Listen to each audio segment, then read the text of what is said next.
What's going on, future strength coaches? This is Surge Fit, your fellow CSCS strength coach.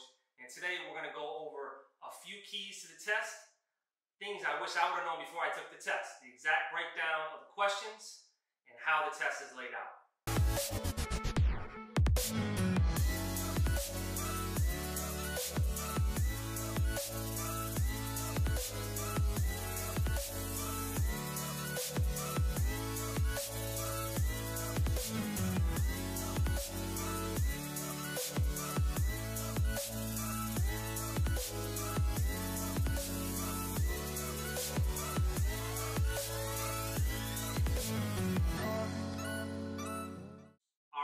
So today we're going to get into it. I got a few things that I broke down, the exact percentages on how the test is going to be given to you so we can zero in on what to study, because it's a lot of information in this 700 plus page book, 22, 24 plus chapters. What do we study? Let's get into it. So first things first, on the types of questions. There's going to be three types of questions that you're going to face with this test. One of them here is going to be recall. Recall is basically knowing your vocabulary or your terms, whether you're studying on the first chapter with the anatomy and physiology, or just knowing simple names of exercises or plyometric movements. So recall is going to be one type of question on the test. Another part of the question is going to be application process. Okay, that's going to be related to, like, if you see a nutrition question, you're going to be able to break down the equation on how much more carbohydrates, protein, or fats that the client needs to take, or applying specific exercises into the strength program that you might see that they give you in the cycle, the weekly cycle that you might face. The third type of question you're going to see is analysis. So the analysis is when they're going to lay out like a graph, maybe like a micro-mesocycle from the strength programming, and you're going to have to break down what type of exercise you need to put in there, or if it's a power movement, a strength movement, and then maybe an agility movement, when to put that in a testing situation. So you're going to be able to see that. Also, the analysis part is going to come up when you see like plyometric exercises. When there's in the test, when they show plyometrics or they show like an exercise, it's normally going to be in like a video. So you're going to have to watch the video, analyze it, and then answer the question that is pertaining to that video. So that's going to be like the analysis aspect of the test. So you'll have those three types of questions when you're practicing them. Make sure you're going through your study guide, and you're going through the questions in the back of your book. And also, if you're using the the CSCS app, make sure you're practicing those three types of questions, because you will face those.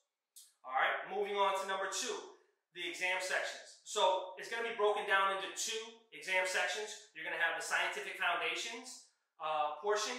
Now that's going to be 80 scored questions and like 15 non-scored questions. Okay, so you're going to have 95 questions total on the scientific foundations part of the test.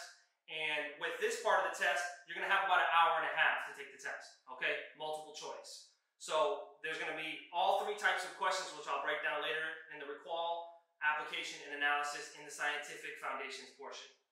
Now, moving down to the practical and applied, you're going to have 2.5 hours to take this test, and it's going to be 110 scored questions, all right, combined with 15 non-scored, so it's 125 total questions. You're not going to know which are non-scored and which are not, so you've got to answer everything like you're trying to get it right. Okay, so that's going to be a little breakdown, so you'll be able to zero in, and when you're studying, you can put your notes or parts of your study guide zeroed into that category. So if you're studying like the scientific foundations, it's kind of easy to memorize something if you're studying all the scientific formations in terms of like the anatomy, the movement, the musculature, how the muscle moves, all of the scientific type of exercise science stuff in that category. And then when you move to the practical applied, you can categorize your memory and your studying process into that second category, all right? Like when you're just memorizing certain things, it's easy to break it down if you break it into 2 sections, as opposed to trying to remember it all in one conglomerate. All right, now let's go down to something I wish I would have known before I took the test, is the question percentage breakdown. So this is going to be very important. So the scientific foundations, going back to the section 1, exercise science questions are going to be 55% of that whole section. You're going to have 44 questions from exercise science. All right? Then moving down to sports psychology, 24% of that is going to be 19 questions from sports psychology section. All right? And that's in the scientific foundation. So those are 2 there. Then the third from that is going to be nutrition, where you're going to have 17 questions, or 21% of that, from the scientific foundations. So as you can see, the bulk of your questions, the 55%, is going to be from the exercise science. So you really want to know that portion of the book, that portion of the test. All right. So study a little extra on those. So those percentages, and I'm going to break down these percentages so you don't do like I did and study a little bit more extra time on things you don't really need to study. So now let's move on to the practical applied, which gives people the most trouble because you have to analyze and apply it, or you have to see the charts and put specific information in there. So it gets a little tricky with the wording more so. The practical applied portion, you're going to have 36% of the questions from exercise technique. So that's going to be 40 questions from exercise technique. All right, examining exactly how the exercise is performed. Is their technique right? Is the grip right? Is the plyometric exercise performed right? Things of that sort. All right, you're going to get 40 questions from that. Then 35%, this one's spread out a lot more evenly, is going to be program design. All right, setting up the program for the athlete. All right, implementing when the power movement should be implemented, the strength movement, the agility movement, if in a testing situation. Or also other questions you're going to face is if it's a 180-pound volleyball player and they have this much on their bench press, this much on their power clean, this much on their squat, which do they need to work on? And this much on their shuttle, I should say. Which one do they need to work on based on their numbers? All right, so that's going to be a question. You're going to see something like that, I guarantee. So that's program design, and that's an analysis aspect. Moving forward, then you're going to have organization and administration is only 11%. That's 12 questions. All right, so that's not a lot on the practical applied. So don't waste too much time on the organization and the administration aspect of like the gym, how you set up the gym, how you're running the administration part. Okay, that's only 11% of your questions. Don't waste too much time on that. Then testing and monitoring the data and evaluating the data is going to be 18% or 20 questions, all right, for that section. So the testing and monitoring, that's going to be basically when you're doing like the shuttle drills, the different types of tests for an athlete to see their speed, their power, their strength, their agility. That's going to be, is it ordered correctly in the testing day? Is this going to fit more for volleyball, this test, or does this fit more for football? Do they need to work more on this test or this test based off their numbers type stuff? All right, so that's going to be the testing and monitoring data evaluation. Let's move to the next section. Focus on studying the main sections. All right, so now I'm going to break down the exact number of questions per each section so you can zero in on the big 3 or big 4, I like to say. So first and foremost, exercise science has 44 questions throughout this whole test. So that's a big chunk. That is the biggest portion of the test. Knowing the exercise science, all right? The planes in which the body moves, and also how the musculature works, the levers. That's all going to be important. The exercise science portion has 44 questions. Then we have the exercise technique, all right? That's 40 questions. So these are the 2 biggest portions right here, 44 and 40 questions for the exercise technique. So you have to know how the exercise is performed, whether it's the plyometric exercise, the strength exercise, or the power exercises, okay? So that's going to be very, very important. Technique, science, the technique. And then the third biggest one here is program design. So this is like the lifeblood of a strength and conditioning coach here. The exercise science, the technique, and the program design, like we talked about before. So make sure you're studying those charts in the book, all right? If you're setting up like a meso or microcycle or the full cycle of a training program from 2, 3, 6 months to a 12-month program, all right, based off of what the sport is directly. Another thing they do too is you got to kind of know like the average number of bench presses for like a volleyball player and a basketball player or a football player, and then also like the weight of a squat for like a football player as opposed to like a basketball player in college. So you got to have a general idea because they're going to ask you those questions like I talked about before with which do they need to work on. You're going to see that a lot, and it's going to give you some numbers. So you got to kind of have an idea of what a college football player is squatting and what a volleyball girl is squatting. All right. So that's going to be very important. So exercise science, 44 questions. Exercise technique is 40 questions, and then program design is 38 questions. That's the big bulk of the test. Then moving down, you have testing and monitoring data and evaluation. That's 20 questions right there. Okay, so that's going to be something you definitely need to know. testing and monitoring data, and then sports psychology is 19 questions. So these are around 20 and 19, testing and monitoring and sports psychology. So those sections are behind the big three. That's another aspect that you're going to need to know, for sure. So zero in on those.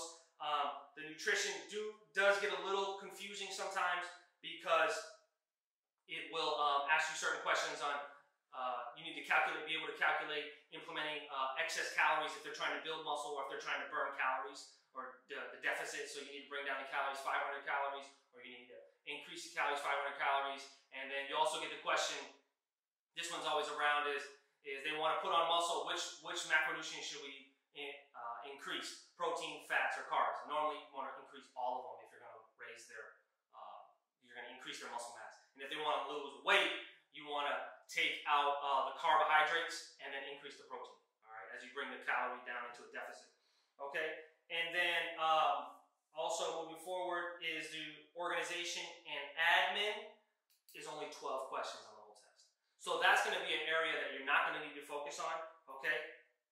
Sorry, I didn't tell you the nutrition aspect is actually 17 questions.